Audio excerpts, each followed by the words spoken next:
A nationally known forensic scientist is speaking out after the Connecticut Supreme Court ordered new trials in a murder case. On Friday, the state's highest court ordered new trials for two men convicted of stabbing and beating a 65-year-old man back in 1985. And the court found Ralph Birch and Shawn Henning were convicted in part on the false testimony of the forensic scientist we were just looking at, Dr. Henry Lee, based on bloodstains that were later.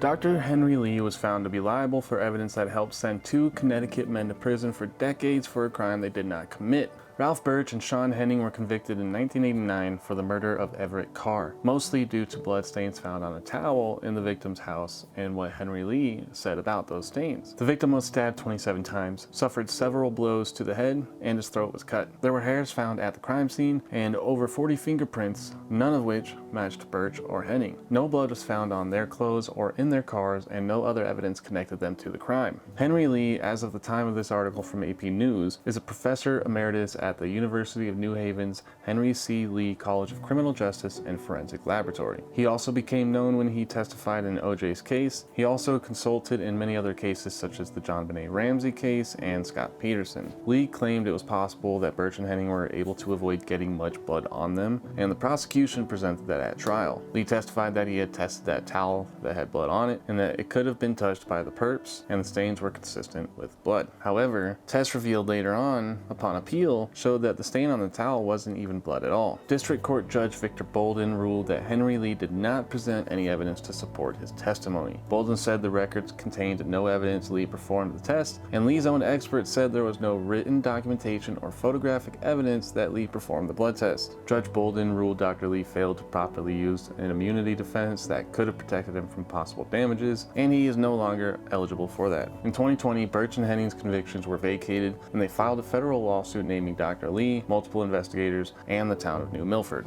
According to the New York Post, Birch was 18 at the time of the crime, and Henning was 17. And part of the reason they were looked at was probably due to the fact that they were known to commit burglaries in that area. They both spent about 30 years locked up before being released. And from NBC Connecticut, the Connecticut Attorney General agreed to a $25.2 million settlement with Birch and Henning. And this just is one case from Dr. Lee, so it brings into question many of the other cases that he has been a part of.